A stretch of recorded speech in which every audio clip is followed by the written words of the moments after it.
എങ്ങനെയാണ് നമ്മളിത് ചെയ്തെടുത്തതെന്ന് നോക്കിയാലോ? അതിന് വേണ്ടിയിട്ട് കാർഡ്ബോർഡ് പീസുകളും ഐസ്ക്രീം സ്പൂണുകളുമാണ് നമ്മൾ എടുത്തിട്ടുള്ളത്.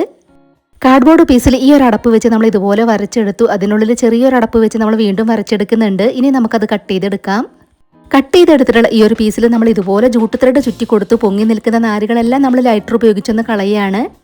ഇനി നമ്മളിത് ഈ ഒരു കാർഡ്ബോർഡ് പീസിൽ വെച്ച് വരച്ചെടുക്കുന്നുണ്ട്. അതിനുശേഷം നമ്മൾ വരച്ചെടുത്തതിനകത്ത് നമുക്ക് വൈറ്റ് കളർ പെയിന്റ് ഒന്ന് കൊടുത്തെടുക്കണം. ഇതുപോലെ നമ്മളതിൽ വൈറ്റ് പെയിന്റ് എല്ലാം കൊടുത്തെടുത്തു. ജൂട്ട് ത്രെഡിന്റെ ചെറിയൊരു പീസ് എടുത്ത് നമ്മൾ ഇതിലൊന്ന് ഒട്ടിച്ചു കൊടുക്കുകയാണ്. ഇത് നമുക്ക് ചുമരിൽ തൂക്കിയിടാനുള്ളതാണ്. അതിനുശേഷം ഈ ഒരു റൗണ്ട് ഷേപ്പ് നമുക്ക് അതിലേക്ക് ഒട്ടിച്ചു കൊടുക്കണം. വളരെ സിമ്പിൾ ആയിട്ടുള്ള ഒരു വാൾ ഹാങ്ങിങ് ആണ് നമ്മളിന്ന് ചെയ്തെടുക്കുന്നത്. ഇത് ഒട്ടിക്കിട്ടിയതിന് ശേഷം ഇതിന് ചുറ്റുമുള്ള കാർഡ്ബോർഡിന്റെ ഭാഗം നമുക്ക് കട്ട് ചെയ്ത് കളയണം.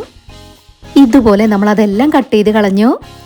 പിന്നീട് നമ്മളിവിടെ ഐസ്ക്രീം സ്പൂണുകളാണ് എടുത്തിട്ടുള്ളത്. ഇത് നമുക്ക് ഇതുപോലെ കട്ട് ചെയ്തെടുക്കണം. സ്പൂണിന്റെ ഈ ഒരു ഭാഗം നമുക്ക് സ്ട്രോബെറിയുടെ ഷേപ്പിൽ കട്ട് ചെയ്തെടുക്കണം. 4 എണ്ണം നമ്മൾ കട്ട് ചെയ്ത് വെച്ചു. ഇനി നമുക്ക് സ്പൂണിന്റെ ഈ ഒരു ഭാഗം വെച്ച് ഫ്ലവറിന്റെ ഇതളുകളാണ് കട്ട് ചെയ്തെടുക്കേണ്ടത്. ഇതളുകളെല്ലാം നമ്മൾ ഇതുപോലെ കട്ട് ചെയ്തെടുത്തു. പിന്നീട് നമുക്ക് കുറച്ച് കട്ടിയുള്ള പേപ്പറാണ് വേണ്ടത്. ഇതിൽ നിന്ന് നമുക്ക് ഇലകളാണ് കട്ട് ചെയ്തെടുക്കേണ്ടത്. നമ്മുടെ ഇന്നത്തെ ഈ ഒരു ക്രാഫ്റ്റ് വർക്ക് പറ്റുന്നവരൊക്കെ ഒന്ന് ട്രൈ ചെയ്ത് നോക്കണേ.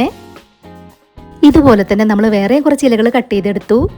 ഇനി നമ്മൾ ചെയ്ത് വെച്ചിട്ടുള്ളതിനെല്ലാം നമുക്കൊന്ന് പെയിന്റ് ചെയ്ത് കൊടുക്കാം. അപ്പോൾ ആദ്യം നമ്മൾ സ്ട്രോബെറിയുടെ ഷേപ്പിൽ കട്ട് ചെയ്ത് വെച്ചിട്ടുള്ളതിനാണ് പെയിന്റ് ചെയ്ത് കൊടുക്കുന്നത്. നമ്മുടെ ഈ ഒരു ക്രാഫ്റ്റ് ഐഡിയ ഷെയർ ചെയ്യാൻ പറ്റുന്നവരൊക്കെ മാക്സിമം ഷെയർ ചെയ്തൊന്ന് സപ്പോർട്ട് ചെയ്യണേ. ഇതുപോലെ നമ്മളതിൽ പെയിന്റ് ചെയ്തെടുത്തു. ഇനി നമുക്ക് ഇതളുകൾ കട്ട് ചെയ്തെടുത്തതിലും ഇലകളിലും പെയിന്റ് ചെയ്ത് കൊടുക്കണം. വൈറ്റ് കളർ പെയിന്റ് വെച്ച് നമ്മൾ ഇലകളിൽ വെയിൻസ് എല്ലാം പെയിന്റ് ചെയ്ത് കൊടുക്കുന്നുണ്ട്. പിന്നീട് നമ്മളിവിടെ ഗ്രീൻ കളർ ജൂട്ട് ത്രെഡാണ് എടുത്തിട്ടുള്ളത്. ഇത് നമുക്ക് തണ്ടായിട്ട് ഒട്ടിച്ചെടുക്കാനുള്ളതാണ്. ഇതുപോലെ 4 തണ്ടുകൾ നമ്മൾ ഇതിൽ ഒട്ടിച്ചു കൊടുക്കുകയാണ്. ജൂട്ട് ത്രെഡിന് പകരമായിട്ട് നമുക്ക് വേണമെങ്കിൽ ഗ്രീൻ കളർ വൂളൻ ത്രെഡും എടുക്കാം. ഇനി നമ്മൾ പെയിന്റ് ചെയ്ത് വെച്ചിട്ടുള്ള സ്ട്രോബെറി നമുക്കിതിലേക്ക് ഒട്ടിച്ചെടുക്കണം. ഇതുപോലെ നമ്മളത് ഒട്ടിച്ചു കൊടുത്തു. പൂക്കൾ ഒട്ടിച്ചു കൊടുക്കാനുള്ള 2 തണ്ടുകൾ നമ്മൾ ഇതിലേക്ക് ഒട്ടിച്ചെടുത്തിട്ടുണ്ട്. ഇനി നമുക്ക് പൂക്കൾ കൂടെ ഇതിലേക്ക് ഒട്ടിച്ചു കൊടുക്കാം. പൂക്കളുടെ നടുക്കായിട്ട് നമുക്ക് വൂളൻ ത്രെഡ് കട്ട് ചെയ്തത് ഒട്ടിച്ചു കൊടുക്കണം. അതിന് മുൻപായിട്ട് നമ്മൾ ഇതിലേക്ക് ഇലകൾ ഒട്ടിച്ചു കൊടുക്കുകയാണ്.